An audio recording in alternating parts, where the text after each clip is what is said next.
We were actually camping. We were at Clay's Park and we were there for the whole week.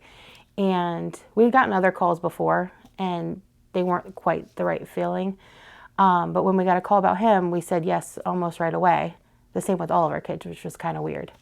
But it just seemed right. It was a good day.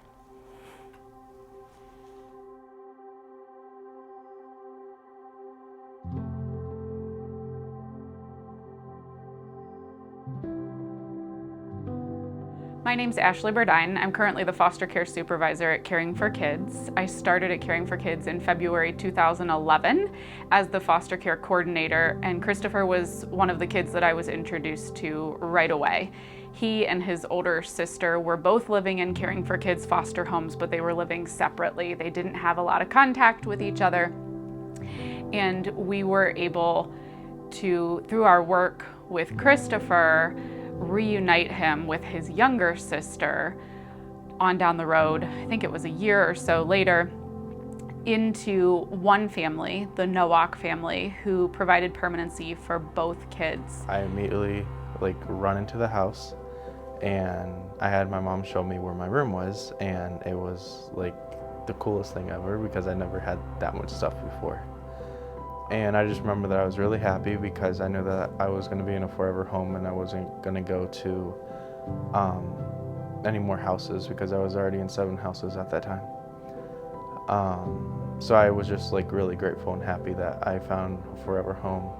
With my mom and dad, they played a huge role in my life because I'd never had a real mom and dad. With my birth dad, he left when I was first born. Never really saw him. I didn't remember what he looked like until after I saw a picture of him. Then my mom was doing drugs and all that stuff and locked me in my room, so I didn't really see her. So I was really happy that I got a mom and dad that could be there and take care of me. I think any person that comes in being a foster parent or adoptive parent, you have all these ideas. And it's a roller coaster. It's good, it's bad, it's amazing, and butterflies and rainbows, and then sometimes you're down in the trenches. And with each one of my kids, it's been that way.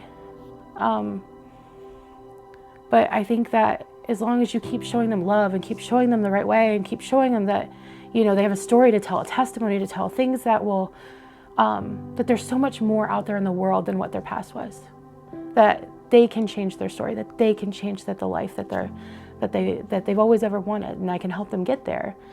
And with Christopher, he's had the rough start, but he's slowly turning it around, and he's created a project that started this way and ballooned up bigger than we ever thought. So several months ago, Christopher reached out to me because he wanted to make this Eagle Scout project that would give back to youth in foster care who were emancipating.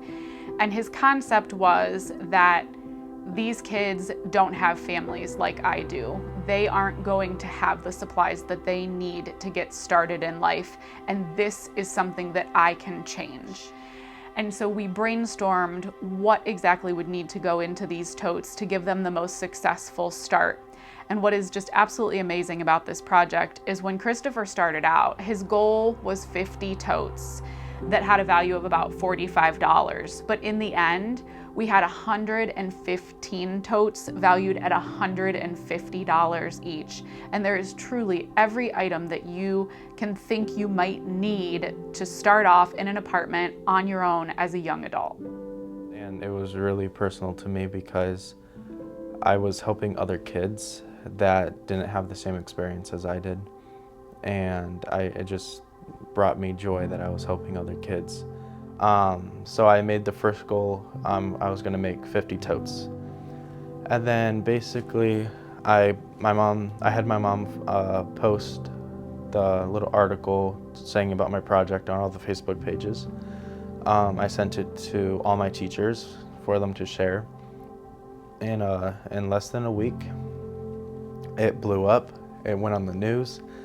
I already had about $1,000 in less than a week, I believe. And it only took about 4 or 5 months, 4 or 5 weeks, so basically a month, to raise around almost $20,000. And I ended up making 115 totes. So that would be 115 kids who are aging out of foster care that I'm helping. So across the nation, around 23,000 children age out of the foster care system every year. And here in Ohio, that number is about 1,000. Caring for Kids is uniquely positioned to serve a number of those 1,000 children because of the relationship that we have with the Dave Thomas Foundation for Adoption and our Wendy's Wonderful Kids program. I'm proud of myself because I was helping other people other than myself, and I was giving them other resources that I had as a child. And why are you proud of Christopher?